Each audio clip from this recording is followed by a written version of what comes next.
সকল জিলা উপায়ুক্ত মহোদয়, আমাৰ MCLA সকল, উপস্থিত ৰাইজ, আই মাতৃ আৰু যুৱক যুৱতী বন্ধু বান্ধৱীসকল, ৰাজ্যৰ ভূমিপুত্ৰ বড়োসকলৰ ধৰ্মীয়, আধ্যাত্মিক আৰু সাংস্কৃতিক তথা ভাষিক চিন্তা চেতনা গভীৰভাৱে আলোড়িত কৰি অহা জাতীয় সংগঠন সদৌ বড়ো মহাসভাৰ ৩২ সংখ্যক বাৰ্ষিক অধিৱেশনত আপোনালোকৰ মাজত উপস্থিত থাকিবলৈ পাই বাথৌ মহাসভাৰ বাৰ্ষিক ৩২ সংখ্যক বাৰ্ষিক সন্মিলন আছিলে।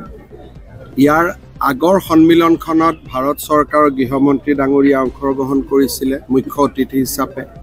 আজি মোৰ অংশগ্ৰহণ কৰাৰ সৌভাগ্য হ'ল। ৰাজ্য চৰকাৰে জনজাতীয় লোকসকলৰ ধৰ্ম আৰু বিশ্বাস এই দুটা যাতে অটুট থাকে তাৰ বাবে আমি বিভিন্ন প্ৰকাৰে কাম কৰি আহিছোঁ।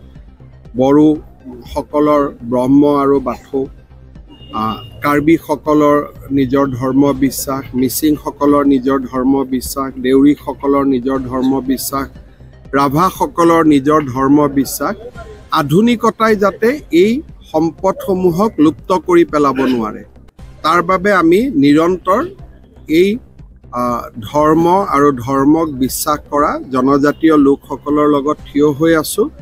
আৰু ৰাজ্যত নতুনকৈ গঠন হোৱা আমাৰ খিলঞ্জীয়া ধৰ্ম আৰু বিশ্বাস বিভাগে এই ক্ষেত্ৰত যথেষ্ট কামো কৰি আছে। কেইবাখনো বাথৌ থানচালি আমি কৰাত সহায় কৰিছোঁ। আজি মই আৰু 100খন বাথৌ থানচালিৰ কথা কৈছোঁ। আৰু ডাঙৰ বাথৌ থানচালি কোকৰাঝাৰত যি ধৰণে নিৰ্মাণ হৈছে, গোৰেশ্বৰ, চিৰাং আৰু ঘোঁৰামাৰা বা তেজপুৰতো নিৰ্মাণ কৰাৰ কথা আজি মই কৈছোঁ। আৰু এইটো আমাৰ এটা নিৰন্তৰ প্ৰক্ৰিয়া। যেনেকৈ এইবাৰ আমি নতুন শিক্ষানীতিত মিচিং আৰু তিৱা ভাষা প্ৰৱৰ্তন কৰিছোঁ। আমাৰ বাগৰুম্বা সৰু সজাইত প্ৰদৰ্শিত হ'ব। এই ধৰণৰ কামবিলাক আমি নিৰন্তৰভাৱে কৰি আহিছোঁ যাতে আমাৰ নিজৰ বিশ্বাস, নিজৰ ধৰ্ম, নিজৰ সংস্কৃতি, নিজৰ ভাষা যাতে অটুট থাকে।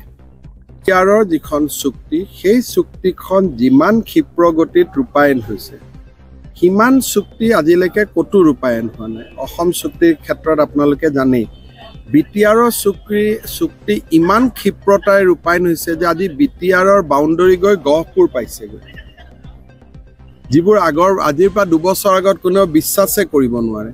BTRৰ বাজেট এতিয়া BTRে সম্পূৰ্ণ বনায়। অসম চৰকাৰে একোৱে হস্তক্ষেপ নকৰে। আৰু সাংবিধানিক এমেণ্ডমেণ্টৰো প্ৰক্ৰিয়া ফাইনেল পৰ্যায়ত আছে। গতিকে মই ভাবোঁ যে BTR চুক্তি ৰূপায়ণ নোহোৱাৰ অভিযোগ তোলাটো একেবাৰে সত্যৰ ওপৰত প্ৰতিষ্ঠিত নহয়। BTC চুক্তিয়ে হওক, BTRে হওক, যিমান কেইখন চুক্তি হৈছে গোটেইকেইখন চুক্তিক ৰাজ্য চৰকাৰ আৰু ভাৰত চৰকাৰে সন্মান জনাই আহিছে।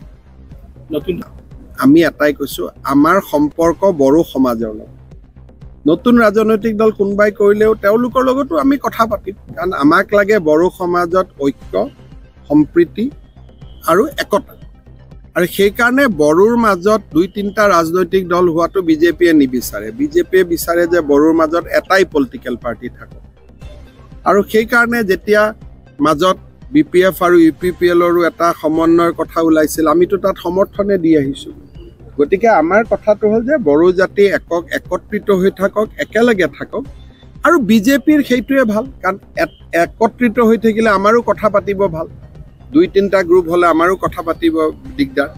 কিন্তু ব্যক্তিগতভাৱে মোৰ অঞ্জলি দৈমাৰীৰ লগতো ভাল, তাত কোনো অসুবিধা নাই। গতিকে ইয়াত BJPৰ প্ৰতিক্ৰিয়া দিবলগীয়া একো নাই। মোৰতো সকলোৰে লগত ভাল। গতিকে সমস্যা আমাৰ BJPৰ ক্ষেত্ৰত একো নাই।